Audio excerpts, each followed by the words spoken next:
Hi అండి. ఇంత ముందు అయితే పల్లెటూరులోనే ఎక్కడైనా కానీ ఈ ఫ్రై అయితే ఖచ్చితంగా ఉండేది. ఇప్పుడైతే ఏ ఫంక్షన్లో ఇప్పుడు వేయట్లేదండి.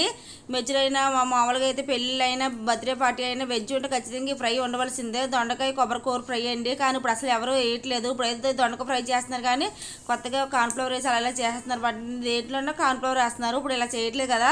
ఒకసారి ఇదైతే మనం చేసుకుందాం. టేస్ట్ అయితే చాలా బాగుంటుందండి.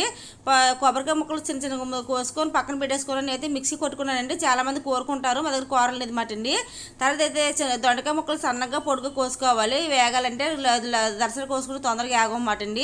తర్వాత అయితే ప్యాన్ పెట్టుకుని అందులో పోపులు వేసుకోవాలి.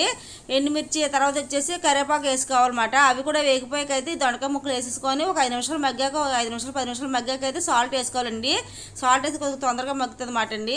అప్పుడు సాల్ట్ కూడా ఒక 10 నిమిషాలు వేసింది. తర్వాత కొబ్బరికాయ కూర అయితే వేసుకోవాలి, మెత్త కొట్టుకోనండి. ఎందుకంటే ఆ కొబ్బరికాయ కూర దొండకాయ ముక్కలు వేయాలండి. లేదంటే దొండకాయ ముక్కలు వేగవు, కూర అయితే మాడిపోద్ది. అందుకని ఏదైనా మీకు దొండకాయ ముక్కలు ఫ్రై అయ్యాక ఇది కొబ్బరి కూర వేసుకోవాలండి.